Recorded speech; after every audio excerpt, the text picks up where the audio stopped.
नमस्कार. माधव मंथन मध्ये आपलं स्वागत आहे. मी माधव घांगुर्डे. दिनांक 27 डिसेंबर 1963 या दिवशी काश्मीरमध्ये मोई-ई-मुकद्दस हरवला. मोई-ई-मुकद्दस म्हणजे दुसरं तिसरं काही नाही तर हजरत मोहम्मद पैगंबराचा केस, ज्याला सामान्यपणे हजरत बाल असं ओळखलं जातं. हा हजरत बाल इसवी सन 1635 साली भारतात आला. हा केस घेऊन आला सईद अब्दुल्ला. हा मदीनाहून आला भारतात. सईद अब्दुल्ला हा मोहम्मद पैगंबराचा थेट वंशज. तो बिजापूरला आला. बिजापूरच्या दरबारात बिजापूरच्या आदिलशहानं त्याला आश्रय दिला, जहागिरी दिली आणि हा तिथे आपला तो आणलेला केस, मोहम्मद पैगंबराचा केस घेऊन आपल्या जहागिरीचा उपभोग करत असे. 23 वर्ष त्या जहागिरीची जहागीरदारी, सोबत तो ठेवलेला केस आणि त्या जहागिरीचा उपभोग त्यानं केलं आणि त्यानंतर त्याचा देहांत झाला. त्याच्या देहांतानंतर सईद हमीद हा त्याचा मुलगा, हा त्याचा वारसदार झाला. जहागिरी देखील त्याच्या हातात आली आणि तो केस देखील त्याच्या ताब्यात आला. पुढे 1686 ला औरंगजेबाने बिजापूर काबीज केलं. बिजापूर काबीज केल्यानंतर या सईद हमीदला बिजापूरहून पलायन करायला लागलं आणि तिथून तो जेहानाबादला गेला. जहागिरी गेल्यामुळे त्याला विपन्नावस्था आली आणि तिथे नुरुद्दीन नावाच्या एका व्यापाऱ्याशी त्याची मैत्री झाली. मग नुरुद्दीनला त्यांनी तो केस दिला, कारण हा स्वतः विपन्नावस्थेत होता. नुरुद्दीननी तो केस घेतला आणि मग त्याला स्वप्न असं पडलं की हा केस काश्मीरमध्ये जाऊन प्रस्थापित करायचा आहे. म्हणून तो निघाला. तो लाहोर मार्गे काश्मीरला जायला निघाला. लाहोरमध्ये तो आजारी पडला आणि मधल्या काळामध्ये औरंगजेबाला हे समजलं की हा नुरुद्दीन नावाचा जो माणूस आहे तो लाहोरला राहतो आणि त्याच्याकडे हा हजरत बाल म्हणजेच मोई-ई-मुकद्दस आहे.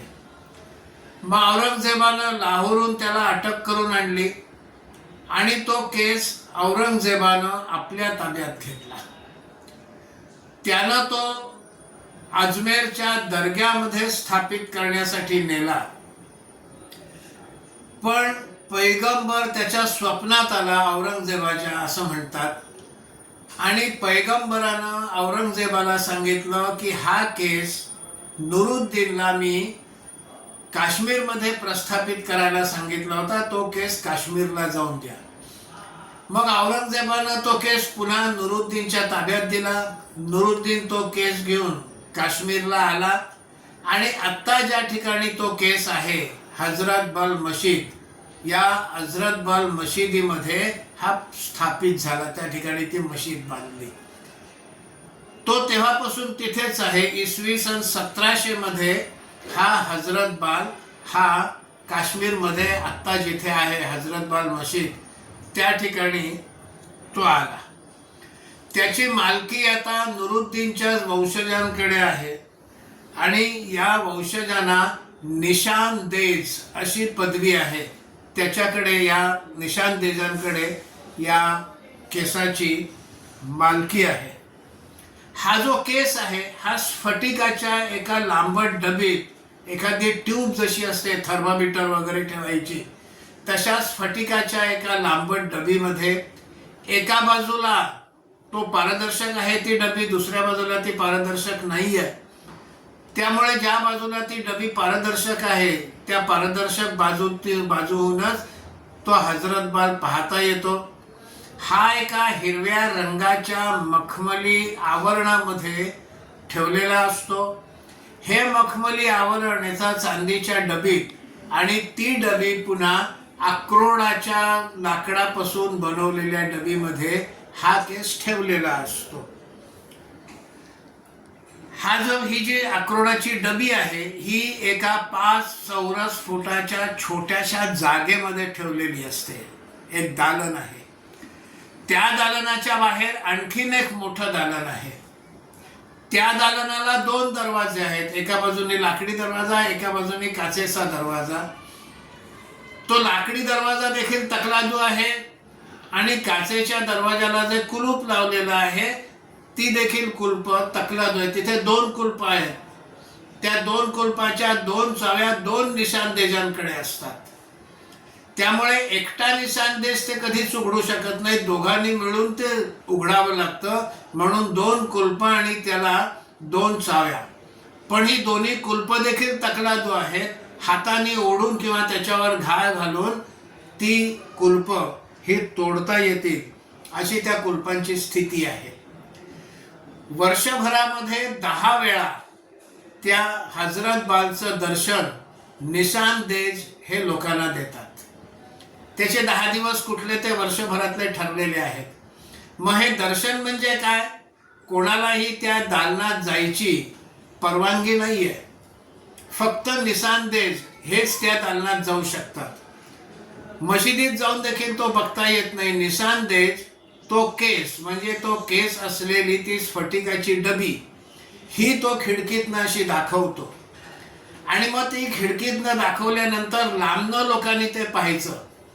आता इतक्या लांबनं ही केस असलेली पारदर्शक डबीची बाजू ही समोर ठेवली तरी इतक्या लांबून तो केस दिसणं अशक्य असतं.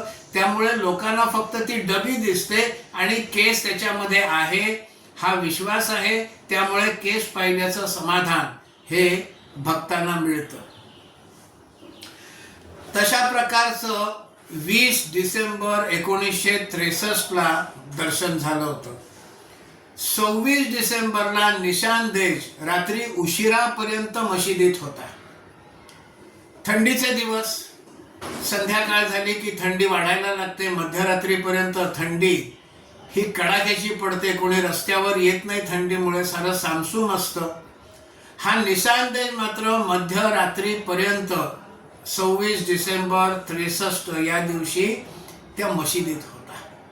काय करत होता मशिदीत कोणाला माहिती नाही. पण रात्री सगळं सामसूम झाल्यानंतर सगळे लोक घरी गेल्यानंतर हा निशाणदेज तिकडनं बाहेर पडला आणि आपल्या घरी गेला.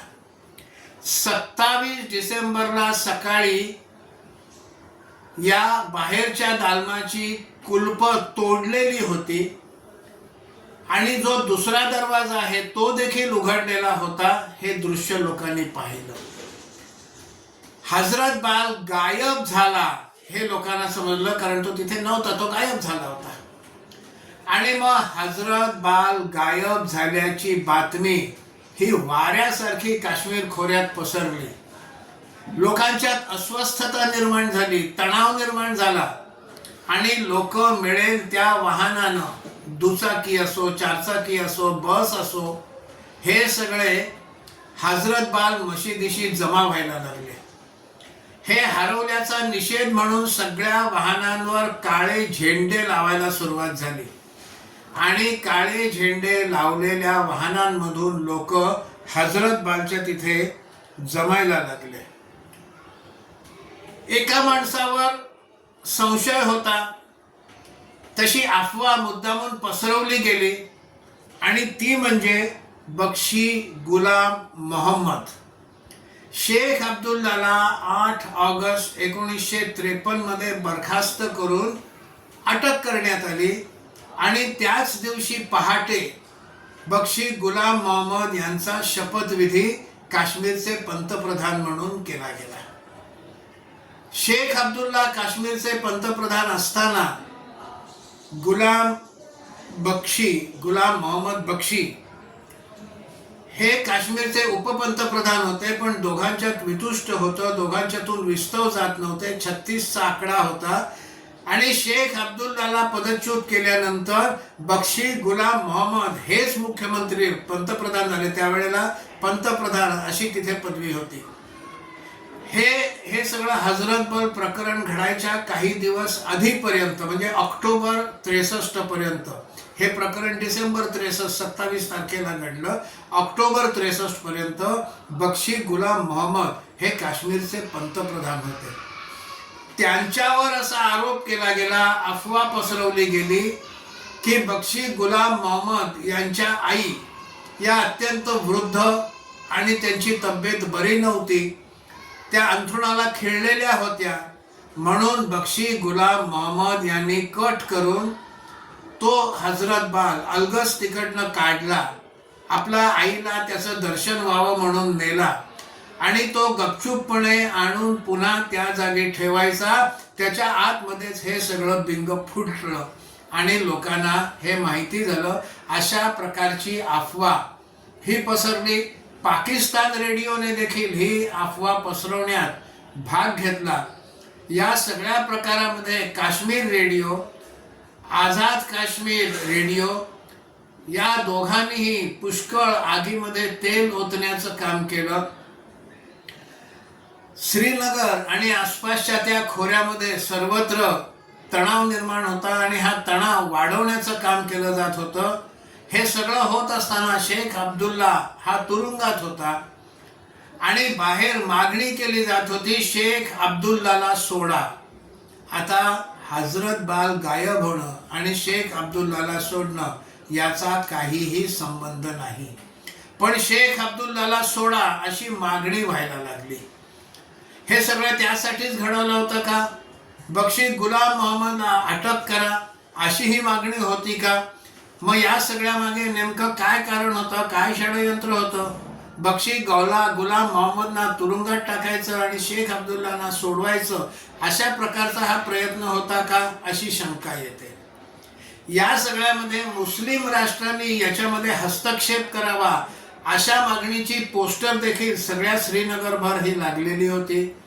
युनोनं देखील मुस्लिम राष्ट्रांना सोबत घेऊन या सगळ्यामध्ये हा प्रश्न सोडवण्याचा प्रयत्न करावा अशी मागणी केली गेली. म्हणजे युनोला बोलावलं. आधी जनमताचा विषय आलाच होता जो यायला नको होता.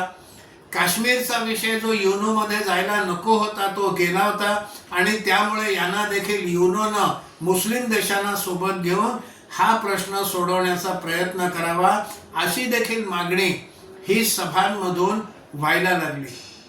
त्याच सुमाराला आणखीन एक पत्र, आता हे पत्र खरं का खोटं का काल्पनिक हे कोणालाच माहिती नाही, पण हे पत्र असं म्हणतात शेख अब्दुल्लांनी पंडित जवाहरलाल नेहरूंना लिहिलं होतं आणि त्याच्यामध्ये असं सुचवलं होतं की पाकिस्तान, आझाद काश्मीर, काश्मीर आणि हिंदुस्थान असं मिळून एक कॉन्फेडरेशन करावं. म्हणजे त्यांना हा विषय पाकिस्तान, हिंदुस्थान, आझाद काश्मीर इथे युनोची मागणी असं करून हा आंतरराष्ट्रीय स्तरावर चव्हाट्यावर आणायचा होता. नाहीतर कॉन्फेडरेशनची काय गरज? काश्मीर भारतात विलीन झालं होतं. 47च्या युद्धामध्ये 1/3 काश्मीर पाकिस्तानच्या हातात गेलं होतं. मग काश्मीर जर भारताचाच अविभाज्य अंग असेल, विलीन झालं होतं, तर मग पाकिस्तानला घेऊन कॉन्फेडरेशन कशाला हा प्रश्न येतोच. पण अशा प्रकारचं एक पत्र हे श्रीनगर आणि काश्मीरच्या खोऱ्यात हे प्रसारित झालं. पण हे पत्र खरं आहे की नाही लोकांना शंका आहे. हे पत्र कुठेही आर्काइव्हमध्ये सापडत नाही, त्यामुळे हे पत्र काल्पनिक असावं असा देखील एक अंदाज व्यक्त केला जातो. 2 दिवस झाले, 3 दिवस झाले, 4 दिवस झाले, हजरत बाल काही सापडेना आणि त्यामुळे प्रचंड तणाव हा काश्मीरच्या खोऱ्यामध्ये निर्माण झाला. आणि मग पंडित जवाहरलाल नेहरूंनी इंटेलिजन्स ब्युरोचे प्रमुख मुलिक यांना श्रीनगरला पाठवलं. मुलिक हे श्रीनगरला आले. मुलिकांचं विमान हे 31 तारखेला संध्याकाळी येऊन श्रीनगरला पोचलं. थंडीचे दिवस होते, दिवस लहान होते, त्यामुळे अंधार लवकर झाला. त्यांना तिथे एअरपोर्टवर त्यांना स्वागत करायला डी ठाकूर हे जम्मू काश्मीर राज्य सरकारमधले एक मोठे मंत्री, वरिष्ठ मंत्री हे उपस्थित होते. काश्मीरचे IGP inspector general of police आणि डेप्युटी IGP हे देखील तिथे उपस्थित होते. त्यांच्या गाड्यांना देखील काळे झेंडे लावले होते. श्रीनगरभर आणि संपूर्ण काश्मीर खोऱ्यामध्ये गाड्यांना काळे झेंडे लावले होते. त्याचा हजरतबाल हरवला याचा निषेध म्हणून यांच्याही गाड्यांना काळे झेंडे लावले होते. संध्याकाळ झाली, अंधार झाला होता आणि मुली हे विमानतळावरून त्यांची गाडी सरकारी अतिथीगृहाकडे निघाली. बर्फ पडला होता आणि त्यामुळे सगळं सफेद सफेद असं त्या संध्याकाळच्या अंधारात दिसत होतं. ज्या ठिकाणी बर्फ नाही त्या ठिकाणी काळं दिसत होतं. आणि नंतर मग या परिस्थितीचं वर्णन करताना मुलिक यांनी घोस्ट टाउन असं त्यावेळची श्रीनगरची स्थिती होती. सगळीकडे लोक जरी बाहेर आले असले तरी तणावपूर्ण शांतता होती, असं एकूण ते ठिकाण होतं. दुसऱ्या दिवशी 1 जानेवारीला मुलिक हे सरळ हजरतबाल मशिदीत गेले. त्यांनी त्या मशिदीचं निरीक्षण केलं, पाहणी केली. त्यांनी तिथे जे पाहिलं त्यावरून त्यांनी 2-3 निष्कर्ष काढले. त्यांनी अनेक लोकांशी बोलले, त्यांनी लोकांकडे चौकशी केली आणि त्यांनी 2 दिवसात असा निष्कर्ष काढला की हे करणारं हा कोणीतरी माहितगार माणूस, ज्याला तिकडचं आतमध्ये नेमकं काय आहे, कशी रचना आहे हे ज्याला माहिती आहे, असा कोणीतरी इन्साइडर ज्याला म्हणतात, की ज्याला आतल्या गोष्टी सगळ्या माहिती आहेत, असा कोणीतरी इन्साइडर याचं हे काम आहे. या सगळ्या षडयंत्रामध्ये पाकिस्तानचा हात आहे, अशा निष्कर्षापर्यंत ते येऊन पोचले. पण त्यांना चिंता वेगळीच लागली होती. ही चौकशी सुरू झाल्याचा एक दबाव हा निर्माण होत होता, इकडे तणाव पण होता. आणि मग ज्याच्या हातामध्ये हा हजरतबाल सापडेल त्याला अटक तर होईलच, पण लोक देखील त्याला बेदम मारतील अशी भीती देखील होती. आणि या भीतीपोटी ज्याच्या कोणाच्या हातात त्यांना एवढी खात्री होती की हा हजरतबाल हा श्रीनगरमध्येच आहे आणि ज्याच्या कोणाच्या हाती तो आहे तो भीतीपोटी एकतर तो हजरतबाल जमिनीत पुरेल किंवा तळ्यामध्ये टाकून देईल आणि स्वतःला त्यापासून मोकळं करून घेईल की काय, अशी एक भीती, अशी एक शक्यता ही मुलिकना वाटायला लागली. मुलिकांची चिंता हीच होती, गुन्हेगार सापडला नाही तरी चालेल, पण हजरतबाल सापडला पाहिजे. हजरतबाल सापडल्याशिवाय परिस्थिती थंड होणार नाही याची मुलिकांना चिंता होती. आणि म्हणून त्यांनी एक योजना केली. 3 जानेवारीला संध्याकाळी त्यांनी हजरतबाल रिकामा केला. तिकडे असलेल्या सगळ्या सुरक्षा रक्षकांना तिकडनं बाजूला हटवलं. हजरतबालचे जे कर्मचारी होते त्यांना देखील बाजूला हटवलं आणि हजरतबाल मशीद ही रिकामी केली. त्यांचा अंदाज बरोबर ठरला. 4 तारखेचा संपूर्ण दिवस काहीही घडलं नाही, कुठलीही बातमी आली नाही, तणाव मात्र होता. आणि मग मुलिकांना काळजी वाटली होती की आपण योजना तर केले पण याचं फळ मिळतंय की नाही. आणि 4 तारखेला संध्याकाळी 5 वाजता बातमी आली की हजरतबाल सापडला. तो जिकडनं गायब झाला त्याच्याच त्या 5 चौरस फुटाच्या त्या ठिकाणी त्या स्फटिकाच्या डबीमध्ये, चांदीच्या पेटीत, त्याच्या बाहेरच्या अक्रोडाच्या लाकडाच्या पेटीत, हा नेहमी जिथे असतो तिथे तो हजरतबाल आलेला आहे अशी बातमी आली. मुलिकाने एक सुटकेचा निश्वास सोडला. तणाव देखील पुष्कळ कमी झाला. पण असं जरी असलं तरी पुढची कामं करणं बाकी होतं. त्याची सत्यासत्यता पटवायला हवी होती, हजरतबालची ओळख पटवायला हवी होती. आणि त्यामुळे मग लोकांना बोलावलं गेलं. हा जो निशानदेज, या निशानदेजासोबत 12 लोक, या निशानदेजालाच अधिकार होता तो हजरतबाल त्याला स्पर्श करण्याचा, तो घेण्याचा. त्यामुळे निशानदेज आणि त्याच्यासोबत आणखीन 12 लोकांना बोलावलं गेलं. त्या 12 लोकांनी बराच वेळ निरीक्षण केल्यानंतर जवळजवळ मध्यरात्री हा हजरतबाल तोच आहे याची खातर जमा केली. मधल्या काळामध्ये मुलिकांनी आणखीन एक केलं, ती खातरजमा तर होत राहील, पण हजरत बाल सापडलाय याची बातमी आकाशवाणीवरनं द्यायला सुरुवात केली.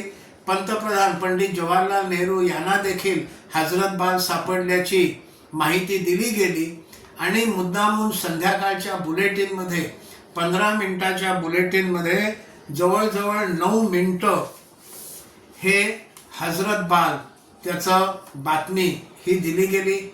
त्याच्या आदल्या दिवशी 2 डिसेंबरला दिल्लीमध्ये पंडित जवाहरलाल नेहरू, गृहमंत्री गुलजारीलाल नंदा, सैन्य प्रमुख आणि सदरे रियासत डॉक्टर करण सिंग यांची एक बैठक झाली.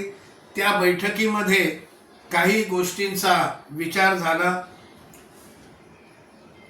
त्यामुळे जे कोणी हे आंदोलन करत होते, ज्यांनी या आंदोलनाला हवा दिली, मग त्याच्यामध्ये पाकिस्तान आहे, त्याच्यामध्ये आंदोलनाची कृती समिती आहे, त्याच्यामध्ये शेख अब्दुल्लाचे हस्तक आणि समर्थक आहेत, त्यांच्या असं लक्षात आलं की आंदोलन झालं, वातावरण गढूळ झालं, तणाव निर्माण झाला, पण आपल्याला जे साधायचं होतं शेख अब्दुल्लाची सुटका, या सगळ्या प्रकरणामध्ये युनोला आणणं, मुस्लिम राष्ट्रांना आणणं आणि मोहम्मद बेग, बक्षी गुलाम मोहम्मद यांना अटक करणं, हे काहीच साध्य झालं नाही. तो हजरत बाल हरवला आणि तो हजरत बाल सापडला. तणाव मात्र निर्माण झाला, पण जी त्यांनी काही गोष्टी साध्य करायचं ठरवलं होतं त्यातलं काहीही झालं नाही. आणि त्यामुळे आता काय करायचं? मग पाकिस्तान रेडिओवरनं बातमी आली की तो जो हजरत बाल आहे तो खरा हजरत बाल नाही. ही देखील पेरलेली बातमी होती. ही बातमी आली आणि पुन्हा त्या श्रीनगर आणि खोऱ्यामध्ये तणाव निर्माण झाला. मग एक औकाफ समिती हे म्हणजे वक्फ बोर्डासारखीच एक समिती आहे जी मुस्लिम आणि त्यांच्या धार्मिक स्थळांची देखभाल आणि बाकी सगळ्या गोष्टी करते. मग या औकाफ समितीने मागणी केली, पुन्हा एकदा काही धर्मगुरूंनी हे त्याचं निरीक्षण करून हे ठरवलं पाहिजे. पुन्हा परिस्थिती ही चिघळायला लागली. मग त्यावेळेला पंडित जवाहरलाल नेहरूंनी 20 जानेवारीला लाल बहादूर शास्त्रींना श्रीनगरला पाठवलं.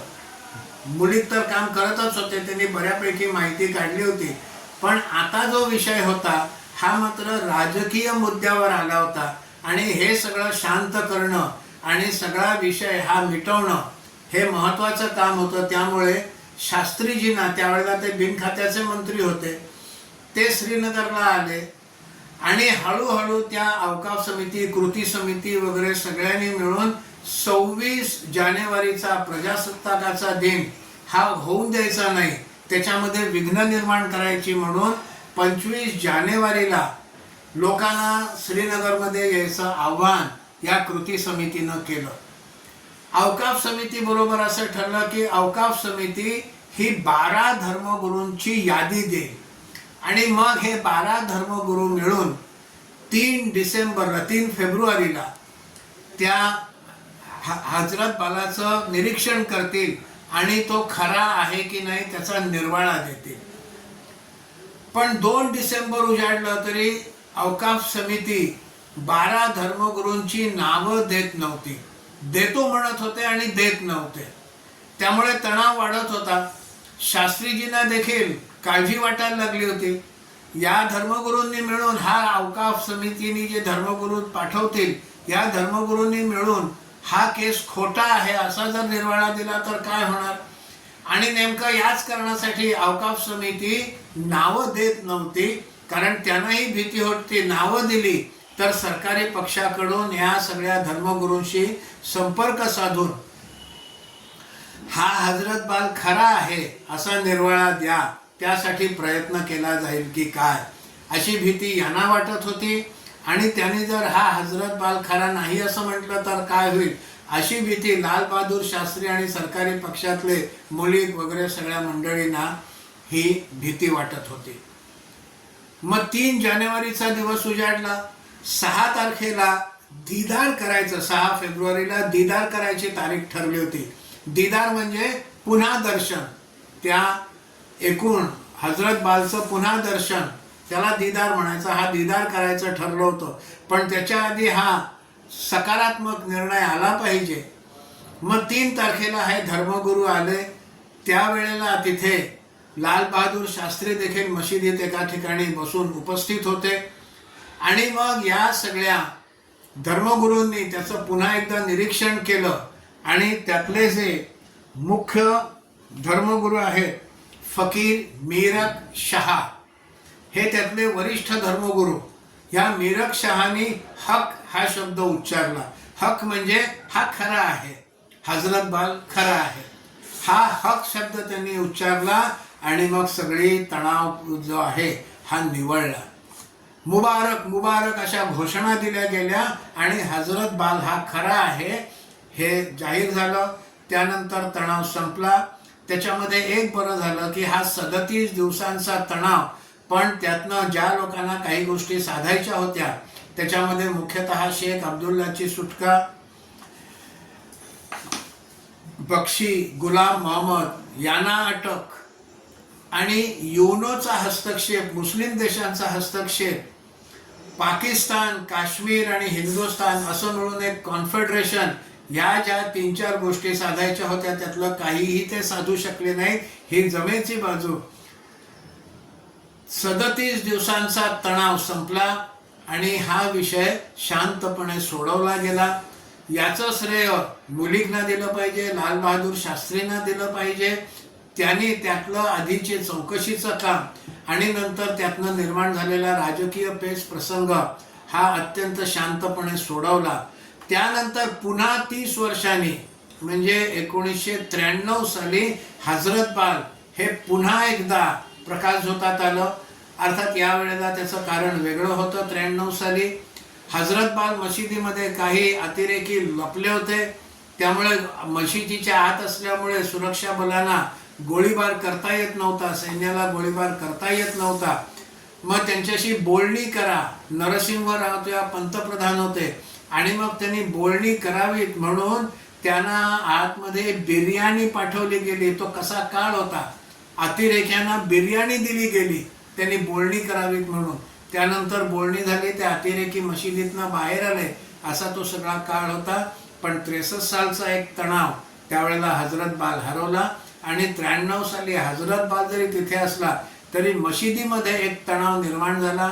असे या हजरत बाल मशिदीशी काश्मीरमधल्या या सगळ्या कथेमध्ये घडलेल्या या 2 महत्त्वाच्या घटना. ही माहिती अन्य लोकांना मिळावी म्हणून कृपया व्हिडिओ शेअर करा. या विषयावर आपला अभिप्राय काय आहे हा अभिप्राय देखील कमेंट बॉक्समध्ये हा नोंदवा. चॅनल सबस्क्राईब करा. खूप खूप धन्यवाद.